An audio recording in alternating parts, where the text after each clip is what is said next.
నాడు యూనివర్సిటీ మంచి భవిష్యత్తు కోసం తెలుగు విద్యార్థులు ఇష్టపడే యూనివర్సిటీ. కాల్ 9059052378 9059052379. తన తాత పాపారాయుడు గారు ఆస్తి తనకు కూడా కావాలంటూ పంచాయతీలో ఫిర్యాదు చేశాడయ్యా.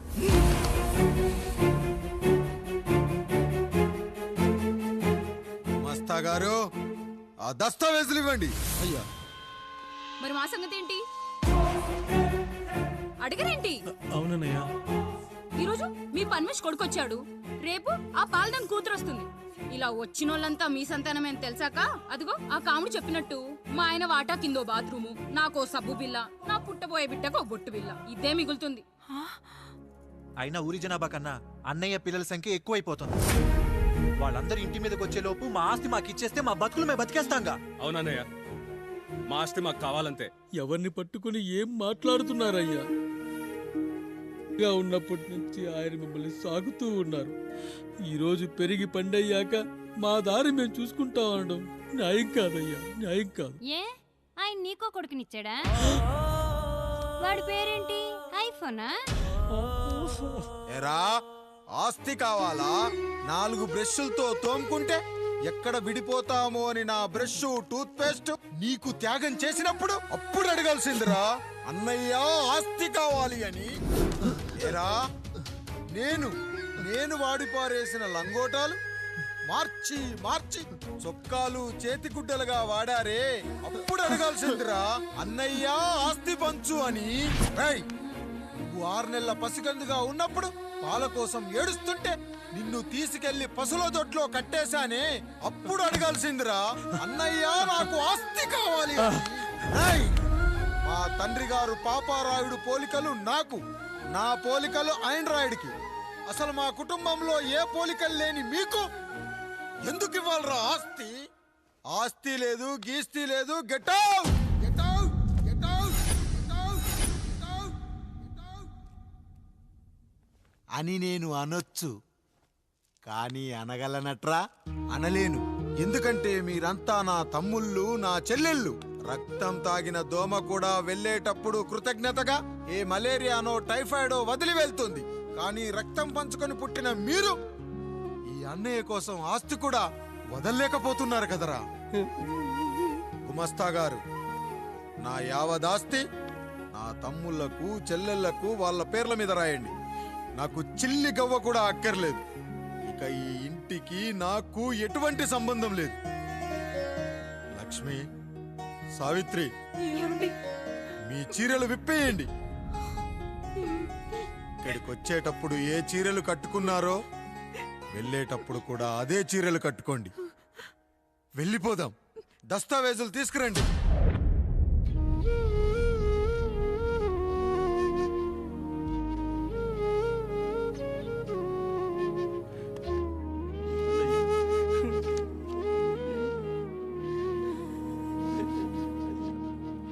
ఇక ఈ ఇంట్లో నా పేరు వినపడితే నా తమ్ముళ్ళు చెల్లెళ్ళు బాధపడతారయ్యా. ఈ ఇంట్లోనే కాదు, ఈ దస్తావేజులో కూడా నా పేరు ఉండకూడదు. నేను ఇక్కడ సంతకం పెట్టి వీళ్ళ మనసు నొప్పించలేను. అయ్యా, మొత్తం వదిలేసి మీరెలా బతుకుతారయ్యా? ఎండకు నీడలా, వర్షానికి గొడుగులా నన్ను ఇన్నాళ్ళు కాపాడింది. కష్టాల్లో సుఖాల్లో నాకు తోడుగా నిలిచింది. నా నిజమైన ఆస్తిని, కుటుంబ గౌరవాన్ని కాపాడింది. ఇదేరా నా ఆస్తి, అంతస్తు. ఇదే మా నాన్నగారిచ్చిన లంగోట. బంగారం లాంటి తమ్ముళ్ళే లేనప్పుడు నాకు మాత్రం ఈ బట్టలెందుకురా? వెతికిన దొరకదే రూపం, అరి పిలిచిన పలకదే ప్రాణం. వెతికా నువ్వు నడిచిన దారుల్లో, బ్రతికే నువ్వు విడిచిన శ్వాసల్లో. హో నీడనడిగా, గాలినడిగా, ఎక్కడని నా ప్రాణం. ఏరునడిగా, ఊరునడిగా, ఎందుకని మౌనం? బాధనను విడువనని తడిమినది వెంట వెంటపడి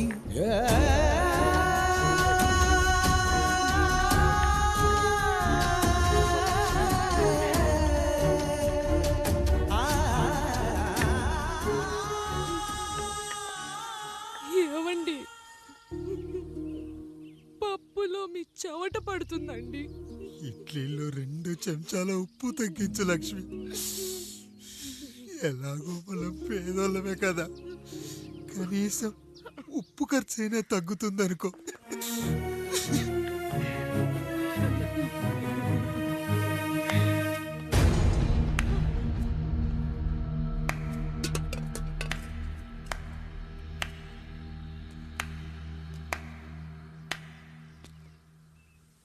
పప్పు రుబ్బుతున్నావా పెదరాయుడు?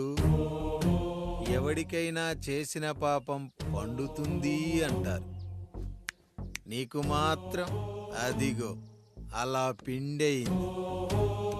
అరే రే రే రే రే, చేతి నిండా భార్యలు, ఇంటి నిండా బంధువులు, బీరువా నిండా డబ్బులు, ఊరి నిండా జనాలు. ఏరి ఎక్కడ ఇంటర్వెల్ ముందు ఇంటర్ చదివే కుర్రాడు ఏదో ఆవేశంగా డైలాగులు చెప్పాడు, సెకండ్ హాఫ్ కు మర్చిపోతాడు అనుకున్నావు కదూ? మర్చిపోవడానికి నువ్వు నాకిచ్చింది అప్పు కాదు, ద్రోహం. అమ్మ వచ్చిన ప్రతిసారి అడిగేవాన్ని, అమ్మా నాన్నెక్కడా అని. నీ గురించి తెలిసాక నీ ముందుకొచ్చా, నీ బ్రతుకుని ఇక్కడి దాకా తీసుకొచ్చా. పిక్చర్ అభి బాకీ హే మేరా పితాజీ. నిన్నిలాగే వదిలేస్తే ఈ ఆండ్రాయిడ్ తో వదలవు. సామ్సంగ్లు, హెచ్టీసీలు, లెనోవాలు అంటూ కనిపారేస్తూ మా అమ్మ లాంటోళ్ళ కోసం తిరుగుతూనే ఉంటావు.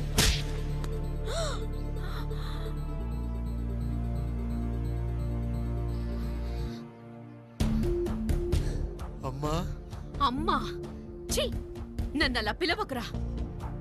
ఎవరిని పట్టుకొని ఎన్ని మాటలు అంటున్నావురా? రాయికి వరమిచ్చిన రాముడు దేవుడైతే, ద్రౌపదికి చీరిచిన కృష్ణుడు దేవుడైతే, నాకు బిడ్డనిచ్చిన ఆయన కూడా దేవుడేరా.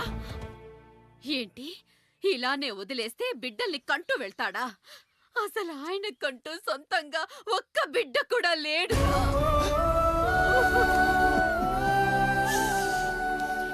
అసలు ఏం జరిగిందో తెలుసా? మీరుండండి అయ్యా, ఉండండి. మొదటి భార్యని చేసుకున్నాక పిల్లలు పుట్టలేదని రెండో పెళ్లి చేసుకున్నారు. ఆవిడకి పుట్టలేదు. మూడోసారైనా తగులుతుందనుకున్నాం, తనకే పుట్టలేదు. పిల్లల కోసం పెళ్ళాలని మార్చాడే కాని వాళ్ళని వదిలేయలేదురా. అదిరా మా పెద్దయ్య మనసు. ఆయన దగ్గర బాణం ఉంది కానీ లేదురా. అసలు నీ తండ్రి ఎవరో నీకు తెలుసా? తెలుసా? ఇదిగో ఈ కాముడేరా నీ తండ్రి. గేదె నల్లగా ఉన్నంత మాత్రాన పాలు తెల్లగా ఎలా ఉన్నాయనే కదరా నీ ప్రశ్న. దానికి సమాధానం చెప్పాలంటే, ఒక వర్షం కురిసిన రాత్రి నేను 9వ నెల బాలింతగా ఉన్నప్పుడు. పండు పండు ఇదిగో. ఏమిటండి ఇది? నిద్రలేస్తే నేను, బయటికెళ్తే గంటోడు, పక్కకెళ్తే పాలేరు, ఎప్పుడూ తిరిగే తాయారు. రోజు మమ్మల్ని చూసి చూసి బిడ్డ కూడా జిడ్డు మొహం వేసుకుని పుడతాడేమో అని భయంగా ఉంది. కడుపులో ఉన్నప్పుడు మనం ఎవరి మొహాలైతే చూస్తామో అచ్చం వారి పోలికలతోనే పుడతారంటారు. పొరపాటున నా పోలికలతో పుడితే? అదేంటి కాముడు, నీకేం తక్కువ? జుట్టు ఉండాల్సిన చోట లేకుండా అవసరం లేని చోట విపరీతంగా పెరిగిపోతుంది. మనకు పుట్టబోయే బిడ్డ గొప్ప అందగాడై ఉండాలి. ఇదిగో రోజు ఈ దేవుడి ఫోటోలు చూడు, వాళ్ళలాగే అందంగా పుడతాడు. కడుపుతో ఉన్నప్పుడు ఎవరి ఫోటో చూస్తే ఆ పోలికలతో బిడ్డ పుడతాడా?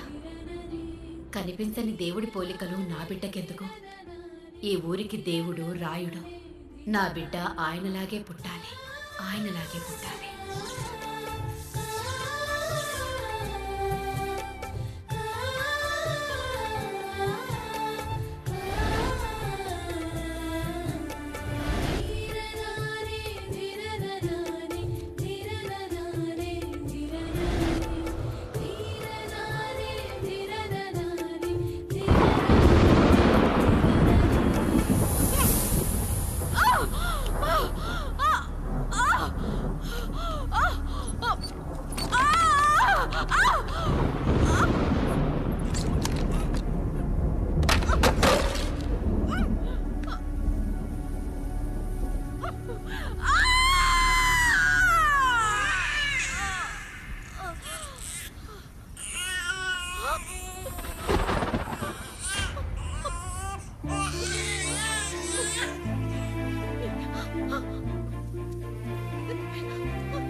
పండు ఇలా వచ్చావు? అయ్యా తప్పు జరిగిపోయింది పెద్దయ్య. ఏం జరిగింది? అసలే నువ్వు ఒట్టి మనిషి కూడా కాదు. ఒక్కసారి ఇటు చూడండి అయ్యా.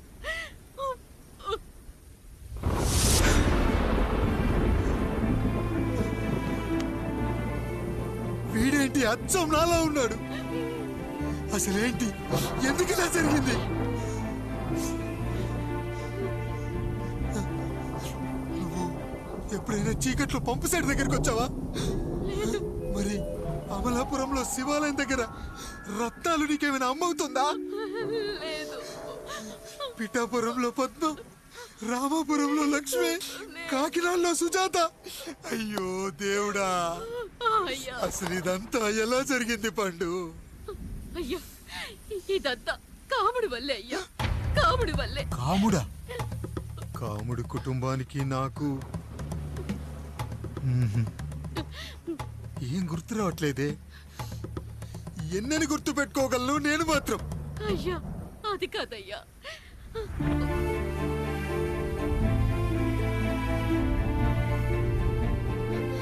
అలా రోజు మీ ఫోటో చూసి చూసి అచ్చం మీలాగే పుట్టాడు. అయ్యో, నా పోలికతో బిడ్డ కావాలనుకోవడం ఏంటి పండు?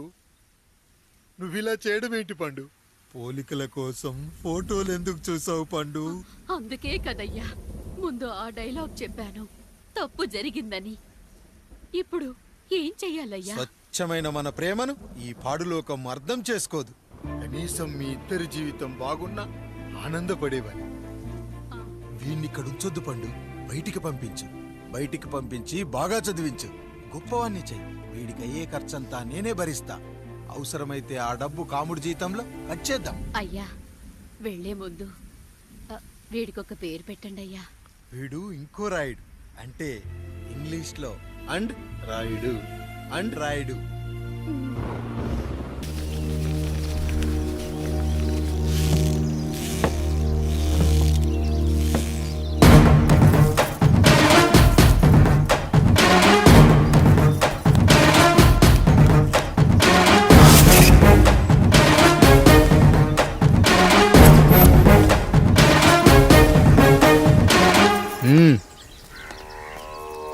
నమస్కారం అయ్యా.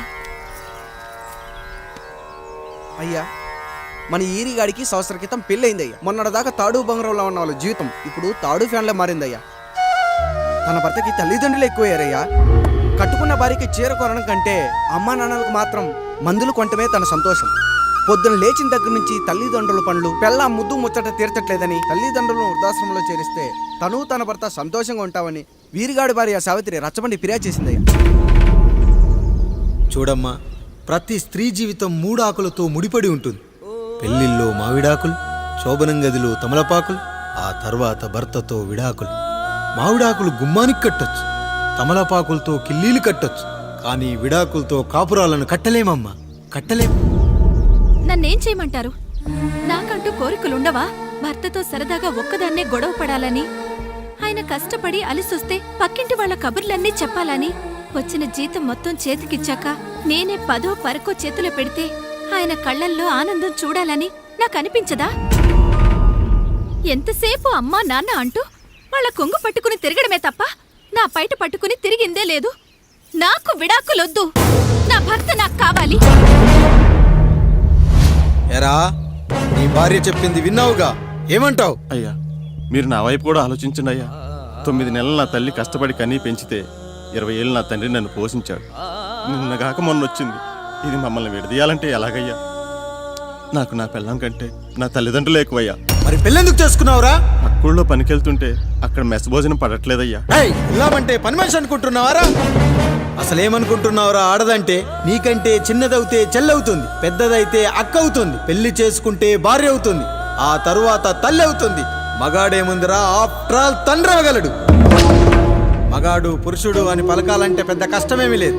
కానీ స్త్రీ అని పలకాలంటే నోట్లో కండరాలు, నాలుక అష్టవంకరలు తిరిగి కష్టపడాలరా. స్త్రీ జీవితం కూడా అంతే. మన దేశంలో స్త్రీని గౌరవించడం తరతరాలుగా వస్తున్న సాంప్రదాయం. ఆ సాంప్రదాయం ఎంత గొప్పదంటే జంతువుల్ని కూడా పిల్లి పిల్ల, కుక్క పిల్ల, పంది పిల్ల అంటాం గాని కుక్క పిల్లోడు, పిల్లి పిల్లోడు, పంది పిల్లోడు అని అనమరా. అంత గొప్పదిరా మన సాంప్రదాయం. మీరు ఎన్నైనా చెప్పండి, దాన్ని ఏలుకోవటం నా వల్ల కాదయ్యా. రేయ్, కడుపులో బిడ్డ ఆడపిల్ల అని తెలిసి ఉంచాలా ఊడ్చాలా అని ఆలోచిస్తుంటే పుడతామో చస్తామో తెలియని పరిస్థితుల్లో ఎలాగోలా పుట్టేసి పెరిగేసి ఎదిగేస్తున్న టైంలో తను పుట్టింది తన కోసం కాదు, ఎక్కడో పుట్టిన ఏదో కోసం అన్న విషయం తెలిసాక అమ్మ నాన్న కలిసి 1 కిలో లడ్డూలు 1 కిలో చెగోడీలు పెట్టి దున్నపోతు లాంటి ఓ పెళ్లి కొడుకుని తీసుకొచ్చి తల దించుకొని పెళ్లిలో కళ్ళు దించుకొని శోభన గదిలో పడుకుంటే గుండెల మీద తాలి బరువు, శరీరం మీద వాడి బరువు మోసి మోసి వాడు వేసిన విత్తనాన్ని 9 నెలలు మోసి మోసి ఓ పండంటు బిడ్డకు జన్మనిచ్చి ప్రతిరోజు కోడి కంటే ముందే నిద్రలేచి నుదిటిన బొట్టు పెట్టి వాకిట్లో ముగ్గు పెట్టి స్టవ్ మీద గిన్నె పెట్టి అందులో పాలు మరగబెట్టి కాఫీ పొడి టీ పొడి కలిపి పెట్టి పిల్లల నోటికి తిండి పెట్టి వాళ్ళను బడికి ఎల్లగొట్టి నిన్ను ఆఫీస్ కు తరిమి కొట్టి ఒక చేత రిమోట్ మరో చేత కత్తిపీట పట్టుకొని ఛానల్స్ మార్చి మార్చి కూరగాయలు తరిగి 11 గంటలకు మా ఊరి వంట, 12 గంటలకు స్టార్ మహిళ చూస్తూ వీటి మధ్యలో వంట చేస్తూ కూరెక్కడ మాడిపోతుందో అన్న టెన్షన్ లో బ్రేక్ మధ్యలో అత్తగారికి అన్నం పెట్టి ఉద్దమందారం, ఆడదే ఆధారం, మనసు మమత, గోకులంలో సీత, స్వాతి చినుకులు అంటూ పగలు రాత్రి తేడా లేకుండా సీరియల్లో సమస్యల్ని తన సమస్యలుగా భావించి బరువెక్కిన గుండెతో అలిసొచ్చిన భర్తకు గుప్పెడంత మాడిపోయిన ఉప్మా పెట్టి అప్పుడు తిని పడుకుంటుందిరా. అదిరా ఆడదంటే. అలాంటి నీ భార్యను వదిలేస్తానంటావా? Bloody fool!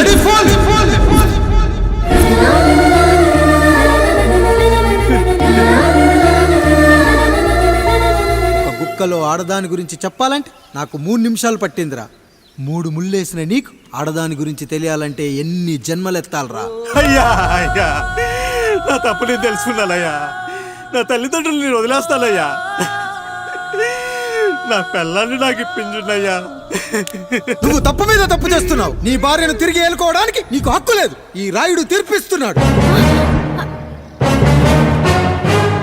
ఈ ఈరిగాడు మాత్రం తమ తల్లిదండ్రులతో ఉండాలి, కానీ ఈవిడకు మాత్రం భర్త కావాలి. ఈమెకు అభ్యంతరం లేకపోతే నేను పెళ్లి చేసుకుంటాను.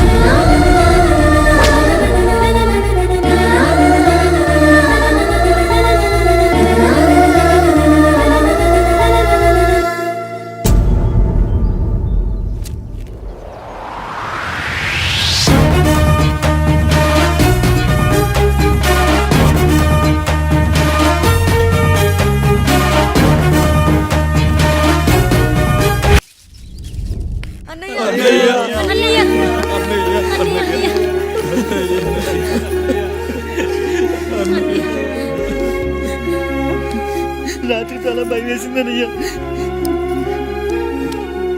ఇప్పుడు మమ్మల్ని వదిలి వెళ్ళకన్నయ్యా. రాత్రే కదరా మనం అందరం కలిసి పడుకున్నాం. ఎప్పుడో రాత్రి చూసామన్నయ్యా. నిన్ను చూడకుండా 1 అరగంట కూడా ఉండలేకపోతున్నా. నిన్ను చూసి చాలా రోజులైనట్టుంది అన్నయ్య. రాత్రంతా ఎక్కడికి వెళ్ళావన్నయ్యా? అసలు ఎక్కడికి వెళ్ళారండి?